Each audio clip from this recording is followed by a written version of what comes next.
Hello, everyone. My name is Rosalind Zacharias. I'm the Employment Specialist for the Steps to Success program. I'm back again today with another workshop for you guys. Today, we're going to be talking about work ethics. And as always, I like to start off by giving you guys our contact information so you know where to find us.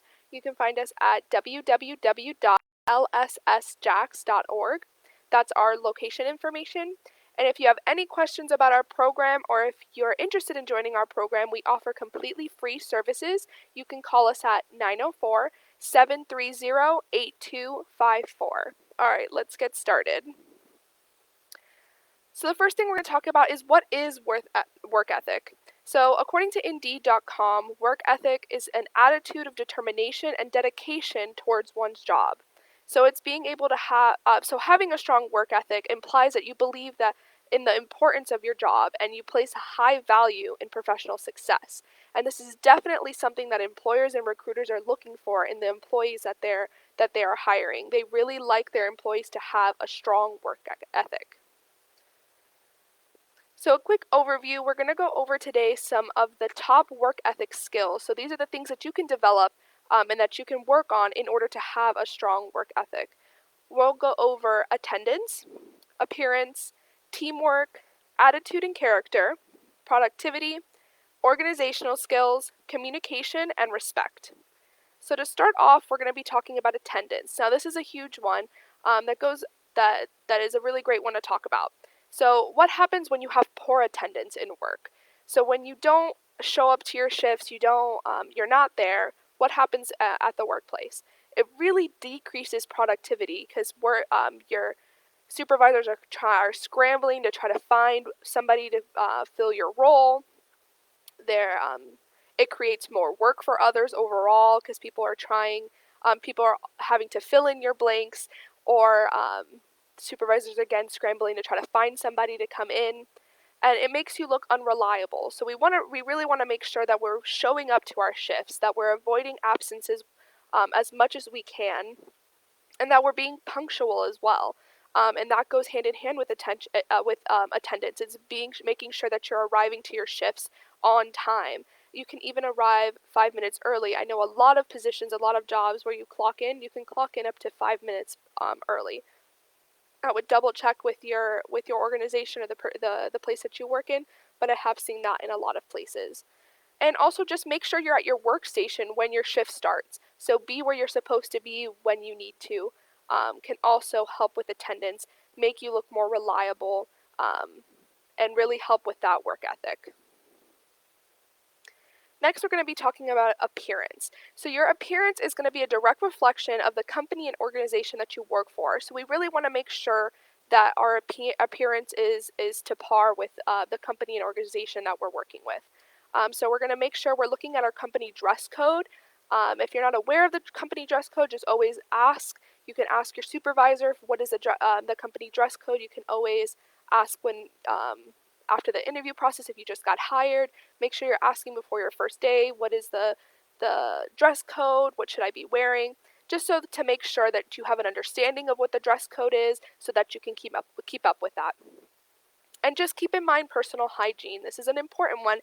Make sure that you're keeping track of your personal hygiene, and because that is something that's really big. Making sure that your nails aren't super dirty, that you're well kept, and also refer back to that company dress code. Sometimes they have things for personal hygiene. Sometimes men can't have a lot of facial hair. That goes under like staying well groomed, and things like that. Just keep up with that company dress code, that company policies, and all of that.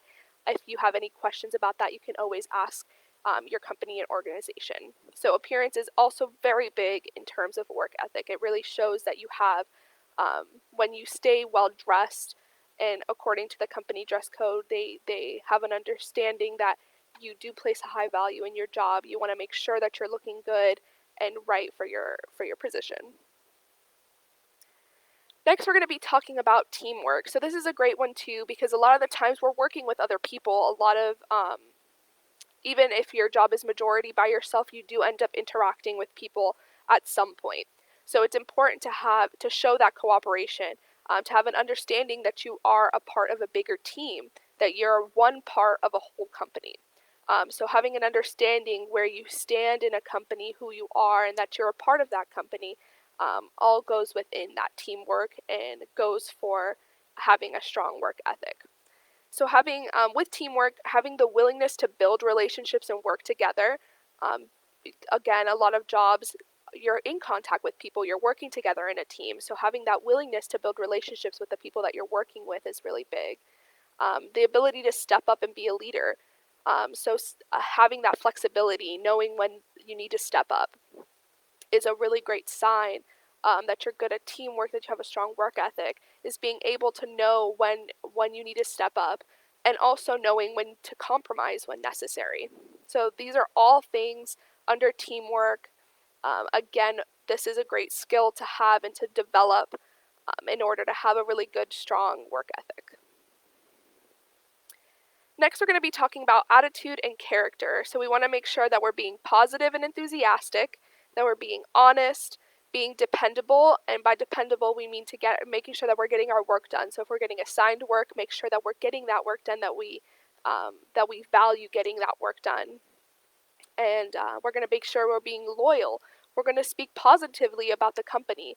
And we see this all the time. Make sure you're watching what you're putting on social media and things like that. Never speak on the company's behalf, but make sure when you are speaking about your experiences and stuff like that, do not speak negatively on social media about the company that you're working for. A lot of the times that comes back to bite you. Want to make sure that we're being loyal to the company that we're working for, and then we're speaking positively when we can. And then also being open to growth. Make sure that you're looking to improve your skills, you're looking to grow in your company, and have a willingness to learn new things, and have just a willingness to learn and to grow. The next thing we're going to be talking about is productivity. So we want to make sure that we're showing dedication and commitment to meeting the results. So if you have projects, things that you're doing, tasks that you're doing, we want to make sure that we're showing that commitment and that dedication to getting those things done. We want to make sure that we're making good use of our time, and that we're keeping in mind time wasters. Those time wasters, and we're making sure that we're avoiding them. So being aware of things that are wasting our time and avoiding those things. Next, we're going to be talking about organizational skills. So making sure that we're paying attention to detail, and that we take pride in our work. So we don't want to settle for just okay. We want to make sure we're going for the best things that we can produce. And we're going to make sure we're utilizing good time management. So keep in mind our time management. We want to make lists of things that need to be done to keep yourself organized, prioritize that list, and then move forward with getting that list done.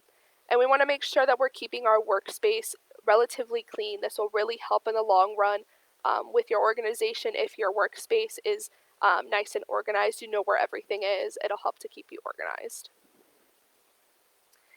The next thing we're going to be talking about is communication. So communication is a really big one too. We want to make sure that we're being clear and concise when speaking.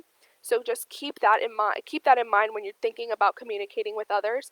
We want to think about what we want to be understood before we speak. So take a moment to say, okay, this is what I want to come across. Now what do I have to do in order for that to happen? So just take a moment to reflect on what you want to be understood before you go forward with communicating. And then afterwards, we want to make sure we're reflecting on the conversations that we've had, to make sure that we did everything effectively. I wanted to talk about nonverbal communication, because that's a big one that people sometimes don't take into account when communicating. We want to make sure that we're looking at our gestures, the things that we're doing, our voice and our tone when speaking, because that can come across differently. So just keep in mind your tone of voice and your facial expressions. I'm somebody that's super expressive with their face, so if somebody's telling me something that I don't particularly like, I do have to keep in mind, like, okay, let me not make a face. I need to keep myself poised and all of that. So just keep in mind, make sure that you're aware of your gestures, your voice and your tone, and also your facial expressions when you're communicating, because things can come off that you don't necessarily want to come off. So that's important to keep in mind your nonverbal communication. And for written communication, you can always think about the ABC format. So when you're writing an email, when you're sending something, you can think of, I need this to be accurate, brief, and clear. So if it's not that, then you should go back and make sure that it is. So take a moment to read your email and say, okay, is this accurate information? Yes. Is this brief? Is it nice and is it as concise as it needs to be? And is it clear? Am I getting what I need out of this? Is what I need to be understood being understood? So the ABC format's a really great way to make sure that your communication is clear and to work on that communication. So next we're going to be talking about respect. So respect is often seen as a foundation for workplace success. So we want to make sure that we're keeping in mind that everyone should be respectful. Everyone deserves respect. We want to make sure that we're understanding that people have different point of views for things, that people have different opinions, but we still need to be respectful towards them. And ways to practice this is to make sure that we're actively listening to people when they're speaking. We're avoiding gossip in the workplace. I know that that's hard to do sometimes. I know that that's something that just comes with being in a workplace environment. Gossip just tends to happen, but avoid it as much as possible because, again, we want to make sure that we're being nice and respectful. So lastly, I wanted to give you guys some ways to demonstrate work ethic, and this comes from Indeed, and I really like this graph. So number one, it says to put away things that might distract you from work, such as your cell phone. So that's a really great one. Make sure that you're being productive, that you're staying organized, all of that. Keep the things that could be distractions away. The next one is ask trusted colleagues or mentors to help you identify areas for improvement and set SMART goals. So this is a great one too, talking about feedback and getting feedback and receiving feedback and setting those goals that aren't just goals, they're SMART goals that we're setting. The next one is to spend time wisely on tasks that align with your goals and prioritize tasks by impact. So this is, again, going with organization, making sure that we're prioritizing our goals and that we're being productive and we're doing the things that need to be done. Next, we have organize your notes, email, inbox, and workspaces for increased focus, motivation, and time management. We also have take breaks throughout the day and practice a healthy work-life balance to avoid burnout. That's definitely a big one. Identify aspects of your work that motivate you, such as tasks, goals, or colleagues. And lastly, practice time management to complete quality, on-time work and be more present during meetings. These are all definitely great things that you can do to demonstrate good work ethic, a nice, strong work ethic. I wanted to provide you guys with some resources that you can look into things if you enjoy the topic of work ethic. If you're really interested in developing a strong work ethic, you can look at this really awesome resource from Cornerstone On Demand. They have tips for developing work ethics. And then just another resource here that talks a little bit more about work ethics. So that is the end of our presentation today on work ethics. If you guys are interested in developing a stronger work ethic, if you guys need help with things we offer, Steps to Success offers free services to our clients with career coaching and financial coaching. So if you guys are interested, you guys can call 904-730-8254. If you enjoyed this presentation so far, please make sure to press like for us so we see that you enjoyed it. You can find us also at www.lssjax.org. Thank you so much, and you guys have a great day.